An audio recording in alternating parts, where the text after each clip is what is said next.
Hello friends, you are most welcome in this class. Friends, आज हम past continuous जो कि एग्जाम के लिहाज से वेरी इंपॉर्टेंट है उसके बारे में डिस्कस करने जा रहे हैं, जिसको अपन पास्ट प्रोग्रेसिव टेंस भी कह सकते हैं। आओ शुरुआत करते हैं। हिंदी में इन वाक्यों की पहचान की बात की जाए तो सिंपल सा शब्द रहता है रहा था, रही थी और रहे थे। आगे बढ़कर के बात करें तो एक छोटी सी बात हमारे इसमें यह भी ध्यान में रखने योग्य है कि इसमें मुख्य रूप से पास्ट में चल रही घटना के बारे में वो जिक्र किया जाता है, बताया जाता है। अब अपन आगे बढ़ते हैं। पहचान इंग्लिश में जो वेरी इंपॉर्टेंट है और कंपटीशन में यहीं से क्वेश्चन बनता है, एग्जाम में यहीं से प्रश्न आता है, जिसको अपन एडवर्ब्स कहते हैं। क्या कहते हैं? एडवर्ब्स। तो इसमें सामान्य से शब्द आते हैं एट दैट टाइम यानी उस समय, एट दैट मोमेंट यानी उस पल, दोज डेज उन दिनों, देन यानी तब, या फिर वेन जब, या वाइल यानी जबकि। ऐसे शब्द मोस्टली परीक्षा में बनते हैं, बड़े अच्छे तरीके से ध्यान में रखने हैं। उसके बाद में हमारे समक्ष ध्यान में रखने योग्य बात रहती है एक तो हेल्पिंग वर्ब की, जो यहां पर दो शब्द आते हैं बी वर्ब का ही, वॉज और वर, उनके साथ मेन वर्ब की फर्स्ट फॉर्म और आईएनजी का यूज होता है। बात करें वॉज की तो साथियों विशेष ध्यान देना है, आई के साथ he, she, it, name and singular noun। आज तक हमने पढ़ा था थर्ड पर्सन सिंगुलर। क्या पढ़ा था? Third person singular. परंतु यहां पर विशेष रूप से हम देखेंगे कि फर्स्ट पर्सन का क्या आया हुआ है, फर्स्ट पर्सन का सिंगुलर भी यहां आया हुआ है। ऐसा क्यों हुआ उसकी बात अपन अभी देखते हैं। वर का यूज कहां किया जाएगा? वी, यू, दे और प्लूरल नाउन के साथ। यानी अपन देखते आए हैं फर्स्ट पर्सन व, सेकंड पर्सन व, थर्ड पर्सन का प्लूरल, यानी तीनों का ही कौन सा रूप है? हमेशा अपन लिखते थे फर्स्ट पर्सन सेकंड पर्सन, परंतु आज लिख रहे हैं फर्स्ट व सेकंड व थर्ड का प्लूरल, यानी तीनों का ही प्लूरल रूप रहेगा। फर्स्ट पर्सन का प्लूरल वी, सेकंड का प्लूरल ही है जो यू, थर्ड का प्लूरल दे और प्लूरल किसी प्रकार का नाउन। तो यहां पर वापिस बात अपन करते हैं आई की। तो साथियों यहां लिखा है स्टार बना करके, थोड़ा सा ध्यान रखना कि आई के साथ जब वर का यूज किया जाता है, ठीक है, तो वह वाक्य काल्पनिक बन जाता है, हाइपोथेटिकल बन जाता है, इमेजिनरी बन जाता है। ऐसी स्थिति में आई के साथ वर अलग यूजेस में होते हैं, जहां पर बी वर्ब दिया हुआ हो और काल्पनिक या हाइपोथेटिकल यानी इमेजिनरी सेंटेंस हो, तो ऐसी स्थिति में अपन आई के साथ वर का यूज करेंगे। अब महत्वपूर्ण नोट को अपन विशेष रूप से लिखेंगे और ध्यान देंगे। पहला नोट है कि जब दो कार्य साथ साथ चल रहे हो, ऐसी घटनाएं हो जो साथ में चल रही हो, तो उन्हें हमेशा वाइल से लिखा जाता है। और दोनों ही वाक्यों में वाज, वर और मेन वर्ब की फर्स्ट फॉर्म प्लस आईएनजी यानी पास्ट कंटिन्यूअस का यूज किया जाता है। जैसे यहां एग्जांपल लिखा है, सीता पढ़ रही थी जबकि उसकी माता है, उसकी माता जी हैं, वह क्या है? खाना पका रही। तो सीधा लिखेंगे अपन, क्या लिखेंगे कि सीता वाज रीडिंग, सीता पढ़ रही थी। वाइल, ठीक है, हर मदर, ये हर और ये मदर क्या कर रही थी? वाज कुकिंग, ये कुकिंग क्या कर रही थी? Cooking food. ये अपना हो गया सेंटेंस। तो यहां विशेष ध्यान ये रखना है कि Sita was reading while her mother was cooking food. तो ये दोनों ही काम साथ साथ चल रहे हैं, सीता पढ़ रही थी और माता खाना पका रही थी। अगला नोट विशेष ध्यान देना है कि जब कोई एक कार्य चल रहा है और तभी अचानक दूसरा काम भी शुरू हो जाता है, तो उस वाक्य को वेन से लिखा जाता है। उन दोनों वाक्यों को किससे लिखा जाता है? वेन से लिखा जाता है। तो वेन के साथ मेन वर्ब की सेकंड फॉर्म तथा दूसरा जिस तरफ वाक्य शेष रहता है वहां पर वाज, वर और मेन वर्ब की फर्स्ट फॉर्म के साथ आईएनजी यानी पास्ट कंटिन्यूअस का यूज करना है। तो अपन शॉर्ट में कहना चाहें तो ये भी कह सकते हैं कि जिस वाक्य में वेन है उसके साथ मेन वर्ब की सेकंड फॉर्म यानी पास्ट सिंपल है। क्या है? पास्ट सिंपल है, ठीक। और जिस वाक्य में वाइल है उस जगह पर हमारे को ध्यान देना है पास्ट कंटिन्यूअस लगाना है। क्या लगाना है? Past continuous. आओ अपन एग्जांपल के माध्यम से समझने की कोशिश करते हैं कि जब राजू घर पहुंचा, ठीक है, उसकी माताजी दरवाजे पर इंतजार कर रही थी। तो यहां पर लिखेंगे अपन के व्हेन राजू रीच्ड, ये रीच्ड होम, जब राजू घर पहुंचा, ठीक है, तो his mother was waiting for him, waiting for him. कहां पर? एट द डोर, गेट पर, दरवाजे पर इंतजार कर रही थी। अब हम चाहें तो इस वाक्य को ऐसे भी लिख सकते हैं, तो यहां से शुरू कर लेंगे, his mother was waiting for him at the door, और आगे वापस लिख लेंगे इससे पीछे, व्हेन राजू रीच्ड होम। दोनों ही बातें सही हैं, तो ये बातें अच्छी तरह से ध्यान में रखनी है। आओ हम शुरुआत करते हैं फॉर्मूला या स्ट्रक्चर देख करके। बहुत सामान्य बात है, जैसा कि हम समझते हैं SVO यानी सब्जेक्ट वर्ब और ऑब्जेक्ट, ये सामान्य स्ट्रक्चर है। अफर्मेटिव यानी सकारात्मक वाक्य की बात करें तो सब्जेक्ट आ जाएगा, was verb plus main verb की फर्स्ट फॉर्म के साथ ING आएगी, और उसके बाद ऑब्जेक्ट आ जाएगा।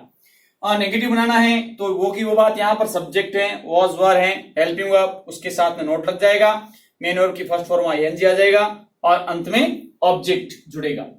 इंट्रोगेटिव यानी प्रश्नवाचक वाक्य बनाने के लिए हम देखेंगे कि यहां पर जो मूल हेल्पिंग वर्ब वाज और वर है वो आगे आ जाएगी, और उसके बाद सब्जेक्ट मेन वर्ब की फर्स्ट फॉर्म के साथ ING, और अंत में ऑब्जेक्ट और mark of interrogation question mark. वही बात इंट्रोगेटिव नेगेटिव के लिए क्या करना है एक्स्ट्रा हमारे को देखेंगे, तो यहां पर वाज वर हेल्पिंग वर्ब आगे है, सब्जेक्ट है, उसके बाद नोट आ जाएगा तीसरे स्थान पर, मेन वर्ब की फर्स्ट फॉर्म के साथ ING, और अंत में ऑब्जेक्ट आकर के मार्क ऑफ इंट्रोगेशन जुड़ जाएगा। आओ अब हम एक्सरसाइज कुछ एग्जांपल के माध्यम से समझने की कोशिश करते हैं रिटन प्रैक्टिस के लिए। लिखने का अभ्यास हो, बोलने का अभ्यास हो, तो यहां ध्यान देना। हम जैसे किसी ने पूछा क्या कर रहे थे उन दिनों, तो हमने जवाब दिया कि हम उन दिनों जोधपुर में पढ़ रहे थे। हम उन दिनों जोधपुर में पढ़ रहे थे, क्या पढ़ाई कर रहे थे। तो क्या लिख लेंगे, यहां लिखेंगे वी वर रीडिंग या स्टडिंग कर लेंगे, यहां पर वी वर स्टडिंग, कहां पर? इन जोधपुर, इन जोधपुर, कब?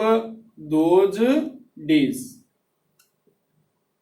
अब यहां पर इस वाक्य को, ये तो आपने लिया हो गया अफर्मेटिव, या फिर इसको कहते हैं पॉजिटिव सेंटेंस। अब अपन इसको नेगेटिव बनाना चाहें तो क्या करेंगे बताइए?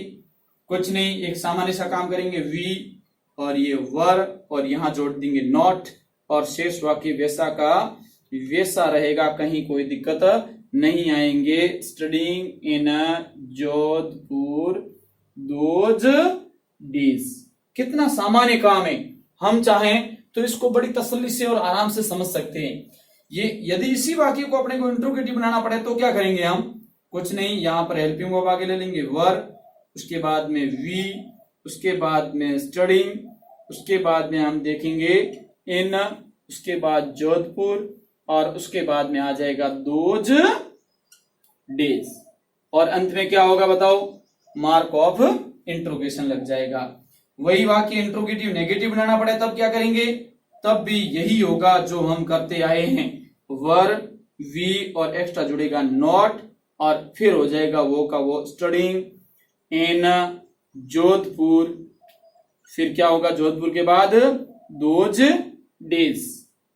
तो कितना आसान काम है, हम चाहें तो थोड़े से अपने मन से भी एग्जाम्पल बना सकते हैं, परंतु साथियों यहां ये ध्यान देना कि हम चाहें तो इसको ऐसे भी लिख सकते हैं, वरंट वी और फिर studying in those days, in Jodhpur those days. अब हम एक और एग्जाम्पल लेने की कोशिश करते हैं। बहुत सामान्य एग्जाम्पल हैं, जैसे हमने कहा कि वे उस समय क्या कर रहे थे, तो कि टीवी देख रहे थे, टीवी देख रहे थे। अब बताओ इस वाक्य को हम कैसे बना सकते हैं? वे उस समय टीवी देख रहे थे, तो क्या लिख लेंगे? दे वर वॉचिंग टीवी, कब? Eight that time. बड़ा सिंपल मामला है। अब नेगेटिव बनाना पड़े तो क्या करेंगे बताओ? ये अफर्मेटिव तो हो गया। नेगेटिव बनाने के लिए हम मित्रों यहां पर क्या करेंगे? एक शब्द जोड़ देंगे, केवल not. They were not watching TV at that time. अब कल्पना करो हमारे को इंट्रोगेटिव बनाना, तो क्या करेंगे? कुछ नहीं, सबसे पहले निकाला हेल्पिंग वर्ब को बाहर, उसके बाद में दे, उसके बाद में वॉचिंग, उसके बाद में टीवी, और एट दैट टाइम। अब मित्रों ये इंट्रोगेटिव है, इंट्रोगेटिव से इंट्रोगेटिव नेगेटिव बनाना पड़े तो क्या करोगे? कुछ नहीं, वर दे और यहां पर एक शब्द एक्स्ट्रा जोड़ेंगे, क्या बोलो, नॉट। इतना सिंपल मामला है। हम डिफरेंट टाइप ऑफ एग्जाम्पल लिख सकते हैं और अभ्यास कर सकते हैं। अब हम एक्सरसाइज जो कंपटीशन में और एग्जाम में पूछे जाने योग्य वाक्य हैं, आओ उसके बारे में डिस्कस करते हैं। आइए हम एक्सरसाइज के माध्यम से और अपना कंसेप्ट क्लियर करने की कोशिश करते हैं। फर्स्ट ऑफ ऑल एग्जाम्पल हमारे पास में आई स्लीप व्हेन दिया हुआ है, द टेलीफोन बेल रिंग। अब आई वॉज स्लीपिंग, ये काम पहले से चल रहा था, क्या सो रहा था, तभी क्या हुआ, द टेलीफोन बेल रिंग की सेकंड फॉर्म होगी रैंग, टेलीफोन की घंटी बजी। ये काम हो रहा था यानी सो रहे थे, तब अचानक दूसरा काम घटना घटी तो वेन से जोड़ा गया और वेन के साथ मेन वर्ब की सेकंड फॉर्म। एग्जाम के लिहाज से वेरी इंपॉर्टेंट टाइप। सुरेश खालिस्तान टेक टी वेन आई खालिस्तान एंटर द रूम। यहां पर भी वो की वो बात है, सुरेश वाज क्या है, टेकिंग टी। सुरेश चाय पी रहा था या ले रहा था, वेन आई एंटर्ड, जब मैंने कमरे में प्रवेश किया। मित्रों ये एग्जाम्पल वेरी वेरी इंपॉर्टेंट है, कॉमन एरर में प्रश्न पूछा जाता है। और एंटर्ड के बाद यहां पर इनटू दिया हुआ होता है, इन द रूम या इनटू द रूम। तो मित्रों यहां पर एंटर्ड का अर्थ ही अपने आप में अंदर प्रवेश करना है, इसलिए एंटर के बाद न तो इन आता है और न ही इनटू आता है। ये एग्जाम का 100% महत्वपूर्ण सेंटेंस है। आगे बढ़ो। The thief picked up his pocket, चोर ने उसका पॉकेट चुराया। कब, while he Khalistan get in the bus. While शब्द आया है तो यहां पर आ जाएगा ही वाज और यहां पर क्या हो जाएगा, गेटिंग। जब वह बस में प्रवेश कर रहा था उस समय उसका जेब है वो साफ कर दिया चोर ने। अगला सेंटेंस है I was walking along the road, मैं सड़क के किनारे चल रहा था। वेन आई, सी की क्या हो जाएगा, सा अ स्नेक, मैंने एक सांप को देखा। नेक्स्ट सेंटेंस है सी लॉस्ट हर पर्स, उसने अपना उस समय पर्स खोया। वाइल, जब, सी क्या हो जाएगा, वाज रनिंग, जब वह क्या कर रही थी, दौड़ रही थी। जब वह दौड़ रही थी तब उसने अपना पर्स खोया। नेक्स्ट सेंटेंस है when I called upon her, जब मैंने उसको पुकारा। सी सिंग, तो क्या हो जाएगा, सी वाज सिंगिंग, तब वो क्या कर रही थी, गा रही थी। तो ये वेन के साथ मैन वर्ब की सेकंड फॉर्म है, अगले में आईएनजी फॉर्म आ गया।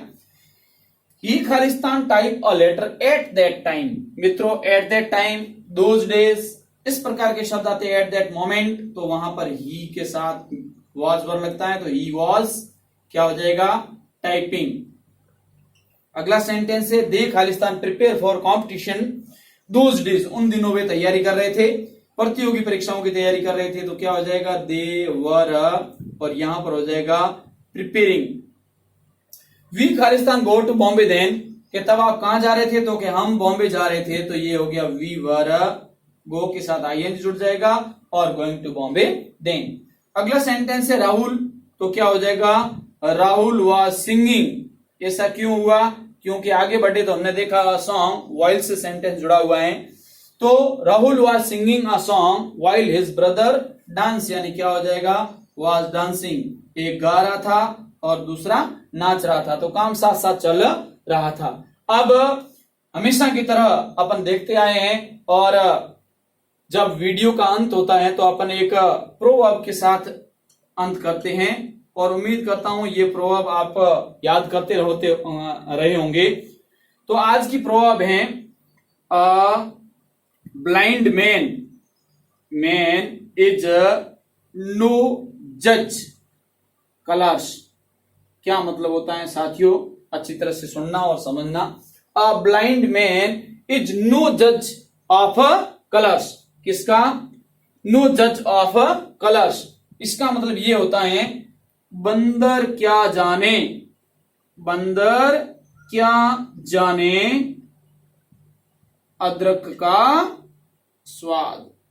कहने का मतलब ये है कि मूर्ख व्यक्ति जो होता है वह किसी भी चीज का इंपॉर्टेंस नहीं समझता है। तो साथियों इस संसार के अंदर हर चीज अपने आप में अमूल्य है और उसकी वास्तव में कोई न कोई वैल्यू है।